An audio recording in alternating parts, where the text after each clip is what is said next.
and welcome to UAT Time within the United Countries Special by First Ukraine. You can find us on the frequencies available on our website, firstuat.com. I'm Sergey Velichanskiy. And I am Olivier Vedrine. UAT Time is dedicated to bring Ukraine and Europe closer to each other by introducing a Ukraine to the rest of the world. We hear so many talks on the importance of having fresh blood and new faces on the political Olymp of Ukraine. So we decided to interview one of the representatives of the new generation of Ukrainian politicians. Our guest today is Vira Konstantinova, co-founder of a school, Politician 3D. Welcome. Welcome. Welcome. Thank you for joining us for a cup of tea. Thank you for the invitation. Yes. So what is this? Politician 3D. What is this school? It's a young project. We are only 1 year. We'll celebrate it in November. It's a not new school. It's an educational project. I hope that our participants of our events will have the necessary knowledge for their future political career. That's why we decided to organize such an initiative. Who is studying there? Different people who wants to be more active in civil life of our country, and people who are ready to take responsibility for the future of their country, of our country. Is this like a political school? Not like political. Also, of course, it includes a political component, but in public speaking, for example, we also have trainings on public speaking, and we have different lectures with famous Ukrainians, with professionals in diplomatic sphere, for example, in political sphere. That's why it's a great opportunity for new generation, new blood to participate in social life, in civil life, to be active. How many people participate? We have the most around 20 people. They participated in training on public speaking, and we have 10, maybe 15 people. They participate in different lectures, seminars. And this is for free, or they have to pay something? Yes, it's on free, on volunteer basis. That's why we have to seek the finance for our initiatives. But we hope that it won't be commercial project. I don't want that. Right. Well, I would like for us to get to know you a little better, because one thing that I've noticed, you're a scientific researcher, PhD candidate in Mariupol State University. I have been a researcher, but according to the latest developments, according to the situation, I have studied for 1 year at Mariupol State University, specialty political institutional processes, and I hope I will achieve a PhD nearest future, because I have to write my dissertation thesis on this. In what field, what area? I research in the context of Iranian nuclear program and on the context of non-proliferation regime. It's a very complicated topic, but it deals with very important issues to my mind. Oh, great. And why a young girl like you join politics? It's a very great question for me, because when the Maidan took place, it was painful for me to see those deaths. It was painful for me when my native Mariupol was under aggression by the separatists, and that's why I decided that how can I help my country? How can I help my state? That's why I made a decision to be in politics. You are being from Mariupol.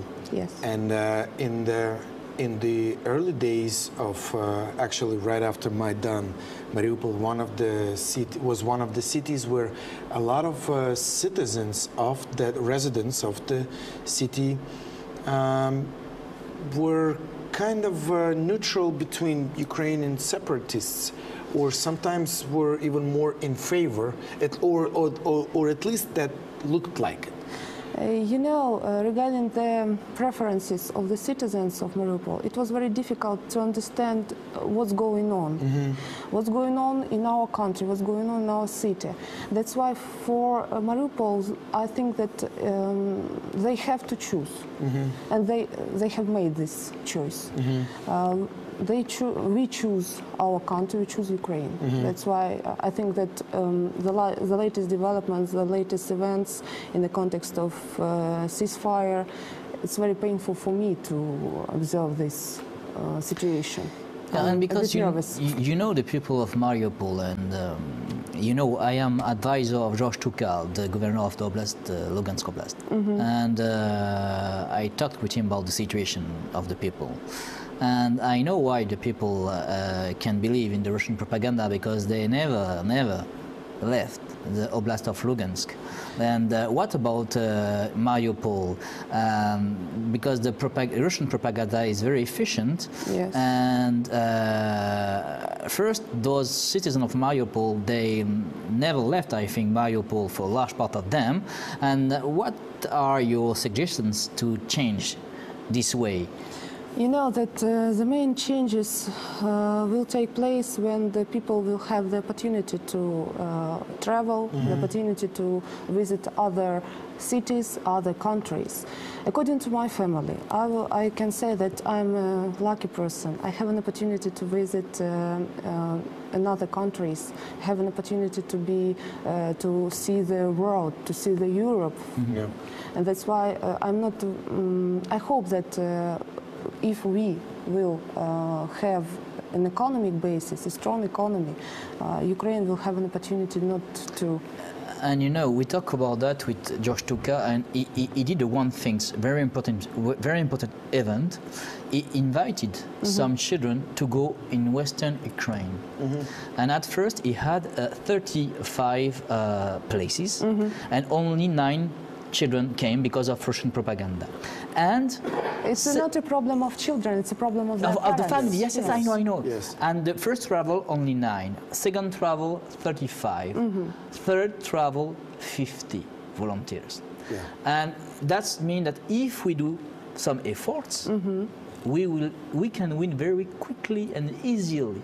And what you suggest for Mariupol? You suggest some travel like that, invite children in the western part of Ukraine, or in Europe, because this is possible. You know, I am now managing a travel for children from the Oblast of Lugansk to Europe, and I found some European family that are ready to accept 1 children for 1 week or 2 weeks. This is very easy to organize. What is the suggestion? I think that it's a great idea to exchange maybe to establish such programs between eastern and western part of Ukraine. Yeah. I know that there are a lot of programs indeed that provide an opportunity to exchange between students, between pupils. I think that it's only one opportunity to prevent Russian Federation propaganda. Yeah. That's why I think it's very important for us to help such programs to be in the Ukrainian reality. And another problem also I saw when I talked with George Tuka, the problem of the transport, the roads.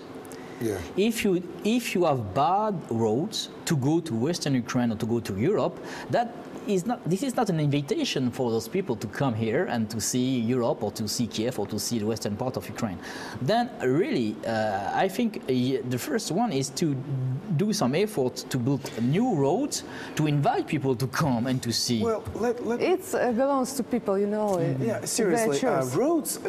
I mean, it's not a thing to brag about, but if the people have a plan and the fund and the money to travel to Kiev or to Lviv, regardless of the roads, they will go. But the thing is, they don't have the opportunity and the good enough business to travel.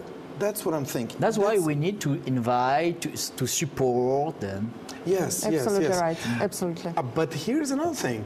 As far as overall Ukrainians traveling to the West, to Europe, Vera, I know that you have participated and you have organized some roundtables and you participated in parliamentary hearings and as far as visa-free regime between Ukraine and the EU. Basically, the question, will Ukrainians travel to the EU without visas by 2016? Are there any chances for us? You know, it's difficult to give such prognosis because if it will be great for me. But if won't it be, that's all right. We won't. The rhetorical question. I think that we have all necessary technical and political support from the European Union in this context. That's why we should realize that everything depends on us, according to our efforts, according to our desires, maybe to make this process more intensive. But are there any tangible deadlines or goals that we need to achieve in order for us to get the visa-free regime? Unfreeze this situation. I understand you because it's rather complex situation in this context, because I know that there are a lot of roundtables, a lot of discussion about the terms, about the conditions of the achievement visa-free regime for Ukraine in 2016.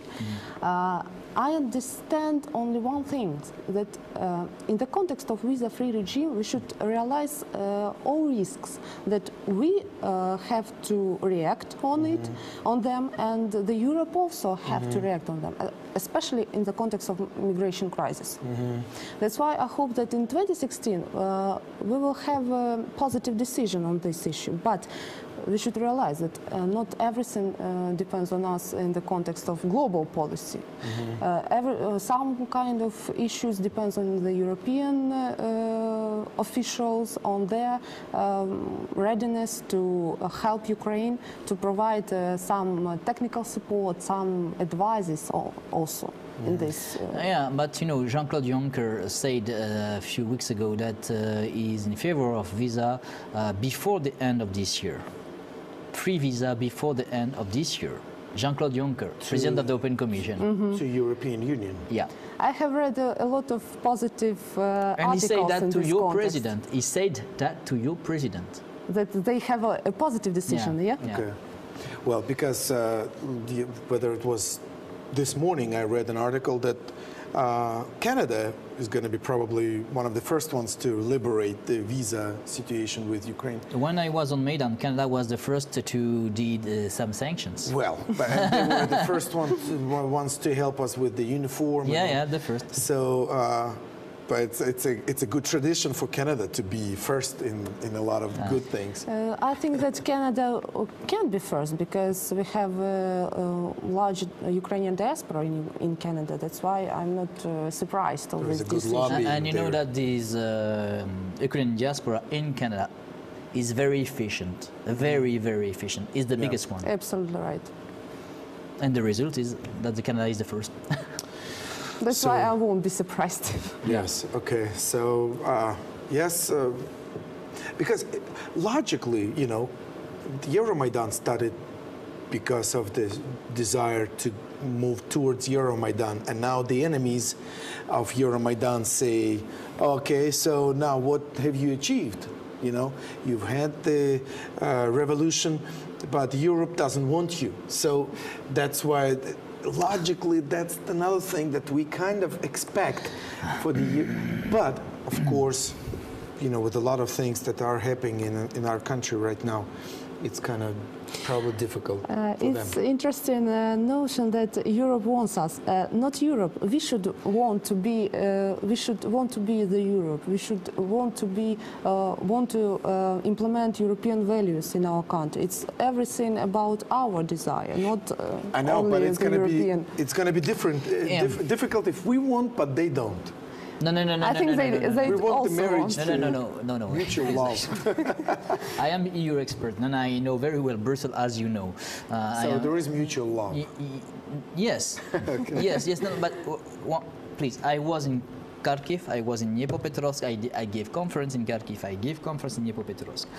I discussed with some person, and they say, yes, what is the result of Maidan, the grievance decrease, we have the war in the east. This is not the result of Euromaidan. This is a result of a bad policy during 20 years. Exactly. 20 years. And That's you have true. to explain that. You are a politician, you have to explain this is the result of 20 years of bad policies, not the result of Euromaidan. That's true. Euromaidan now is a new road, and this new road will be in difficulties. That's normal.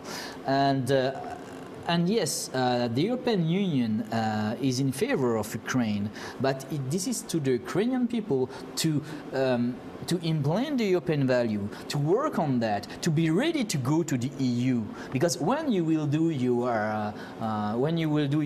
candidacy to go to be a EU member, you will have to be ready. You have to be ready, Sure. and this is your job, not our job. You know, according to the association agreement, some kind of different analysis said that we have to, firstly, we have to have an association agreement, and then we will be a candidate. I'm not sure, because we have the deadline, the first deadline, on the 1st of January 2016, we have to be ready for the economic part to enter into force. That's why I think that we should focus on the economic part of the association agreement. And then, in the context of developing this situation, we will have a positive decision in the context of visa-free regime, in the context, for example, of energy reforming process, and so on and so on. And well, this also, as far as I understand. But I think that, yes, you have to work on an economical issue for the 1st January 2016. But in your mind, you have to understand that you have to work to be candidate. Well, Of course, but we have issue, to you have put to. a goal. Yeah. But this implies all the changes and reforms that need to be made within the country. We're talking about decentralization. We're talking about social administration reform, right? We're talking about all of those things which are not yet taking place. Oh, come on, you know, Poland took around 15 years to be ready to join the European Union, and Poland was not in the Soviet Union, and you were in the Soviet Union, Yes, and I think that will take maybe 20 years. Yeah. But we should understand that the reforming process is a painful process, not only for Exactly. It's true. for Poland or for other countries who are decided to be a part of European Union. As I see that this process won't give the results as soon as possible. Definitely, it's yes. That's a true. long-term process, Yeah. and we will feel the results only maybe in 3 Yes. or 5 years even. But this where we come to the to another question of mine, because on May 12th you co-organized and moderated the roundtable Future of Ukraine through the dialogue between the authorities and civil society. Now the question is, I think one of the main key that the government loses on is the communication with the civil society. Not all the things, all the changes, or all the steps that are being taken are communicated to people. People don't know what is going on. People don't know what to expect. You see what I'm saying? I think that in this context, we should understand that not only government officials should communicate, but also people want to communicate with officials. According to my experience, I have no problems with the communication with the officials. If you want to send a letter, if you want to have some information, you can just do it. No, but that's perhaps yes. But what I'm saying right now is one of the levels of communication is that the government does not communicate to the people.